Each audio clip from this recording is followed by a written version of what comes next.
is Steven. Join the Navy, see the world. That's what they told me. That left me questioning whether or not that statement was true. After 6 years completed in the Navy, it came with many hardships and sacrifices, but it also came along with many benefits. And today, I would like to enlighten you guys on the many benefits that came with serving in the United States military. And some of those benefits include financial benefits, educational benefits, career opportunities, and travel benefits as well. So moving forward. All right, financial opportunities. So you'll get a bi-weekly paycheck. So if any of you guys decided to join the service, you're gonna get paid. Now what that means, bi-weekly paycheck, you'll be getting paid once every 2 weeks. Now determining how much you'll get paid will all depend on what your rank and your pay grade is.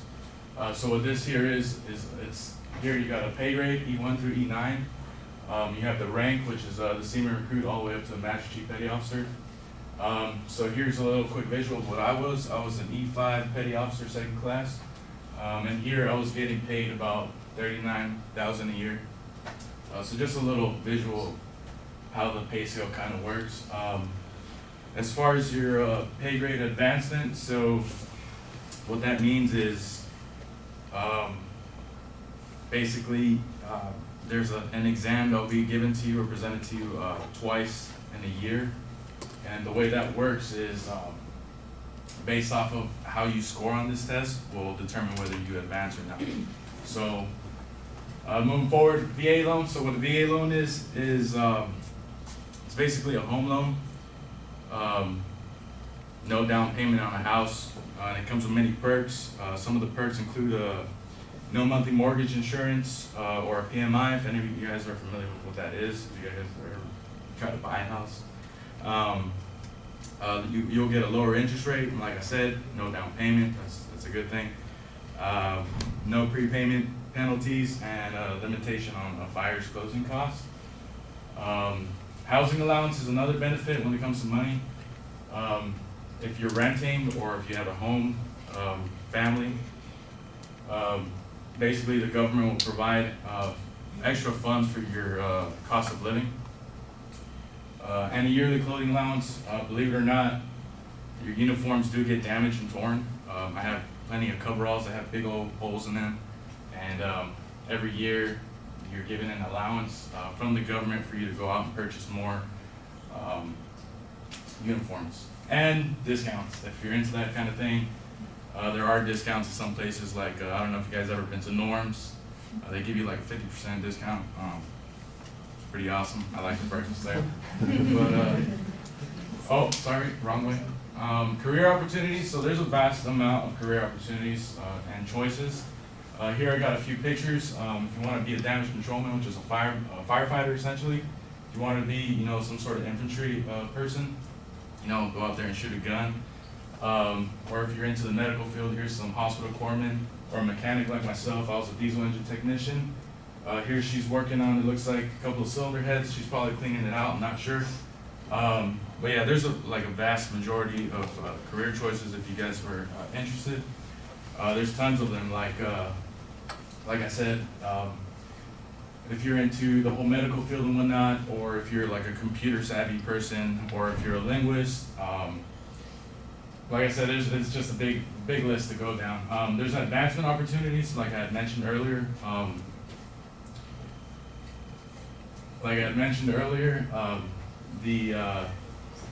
sorry, brain fart. So anyways, moving forward, you get a lot of hands-on training and experience along with the trade. So depending on what you choose, like myself, I was able to learn hands-on when it came to working on the engines. I was able to, pull pistons, pull cylinder heads, liners, you name it, all the way down to the crankshaft. So basically what that is engine disassembly and reassembly for a ship. And you'll gain skills in a specific trade. So if you never had a job before, you'll learn stuff like, leadership skills, working as a team.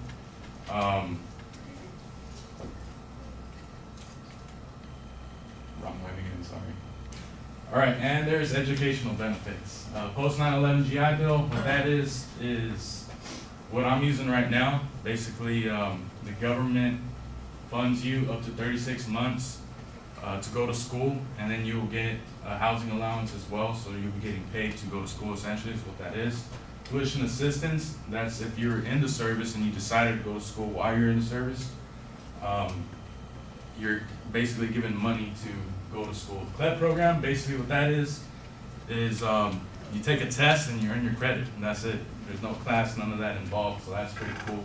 And Yellow Ribbon program is also, if you're trying to continue to go to school after the 36 months of the post 9/11 GI Bill has elapsed, you can continue on going to school using that program as well. And there's also medical benefits, healthcare benefits, dental, life insurance. So if you get hurt or injured, or if you have cavities like myself, you know, or you want a gold tooth or something like I got back here, you're covered. Same thing if you decided to go to reserves, you'll also be you're allotted many benefits as well when it comes to healthcare and life insurance. If you did pass away, your family would be given $400,000 if, you know, God forbid that you did pass away. And travel. So they told me in the beginning, go in the Navy, see the world. Here's some photos of where I've been. These are some of the nicer places that I've been. Here on the left, that's Norway. This is Iceland up here. These three pictures down here on the right are Amsterdam, and that is Estonia down there as well. Some beautiful places. So if you guys decided, you know, whether or not, I'm not trying to recruit you guys by no means, but if you guys did decide to, you know, I'm going to take the military route, there are some benefits that come with it. It's not all hardships and you know, sacrifices. Thank you.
Aaron, what did you think? I liked how you started off your presentation with the quote and the personal touch, since you were in the Army. I knew what your purpose statement was, and I liked the preview because throughout the whole speech, I knew exactly where you were at all times. When you talked about the medical part of your speech, that was only a brief little insight into that, so you could have put that with the financial part of your speech. The images were good, except you didn't need to have all the points on your slide because you could have just said that instead of having it, so I was reading it while you were saying it. I really liked how you did your personal touch throughout all of it. You're explaining everything with your own insight, which makes you very reliable while you're speaking. And you looked at the screen a lot, which you should try looking at us more because you were reading off the points that you had on your slides. And you sounded very passionate about what you were speaking about, so I liked that a lot. Other than that, it was good. All right. Yeah, I agree. I think there's a lot of good things in the speech. I like the slogan at the start as your attention device. The greeting is probably not necessary. Go with the slogan. And I also like that you came back to at the end of the speech to that idea about, you know, see the world, join the Navy kind of thing, and you say, and so, did I get to see the world? And here are the places, some of the nice places that I got to go. I'm glad that maybe I shouldn't say I'm glad. I assume that there were some places that you went to that weren't quite as nice, and that those didn't get featured in the presentation.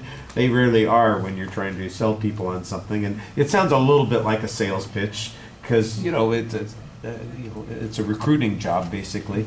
The topic's very clear. There's a very good thesis statement. I think you got too many points that you're trying to cover. You previewed them, and I didn't count them at the time, but it sounded like there were 5 or 6 supporting points that are going to be in the speech. And if I went back and looked at all the slides and counted them up, probably that's what it is. I got pay, VA, housing assistance, education, healthcare, and travel.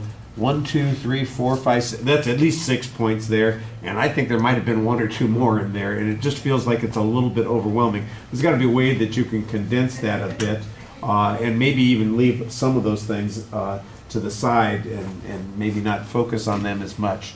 I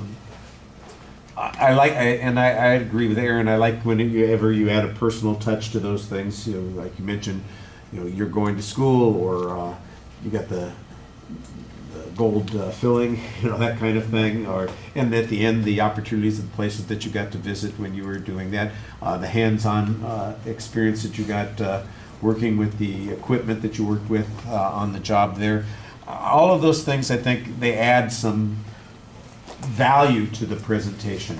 I do want to agree with her also. You deliver the speech half of the time to the screen. You just kind of turn around and it's like, well, I'm talking about this stuff and it's up there on the screen, so why don't I just look at it while I'm talking about it? And you forget that we're back here, and we want to be the focus of your attention. That's supposed to help you. You don't want to become like I've said on numerous occasions, the narrator of the slideshow. All right. Well, I think we can stop there. That's good.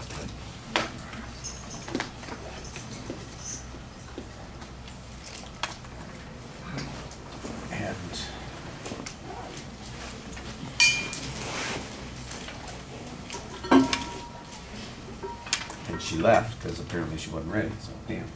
So we've got 4 people that we haven't heard from yet that were scheduled to speak on the first 3 days. Plus we have 8 people that we're supposed to hear on Wednesday that are scheduled for that day. So we always go with the scheduled folks first. So that's Jackie, Andrea, Kylie, Maritza, Aaron, Nicole, and Bryant. So all those folks should be ready to go on Wednesday.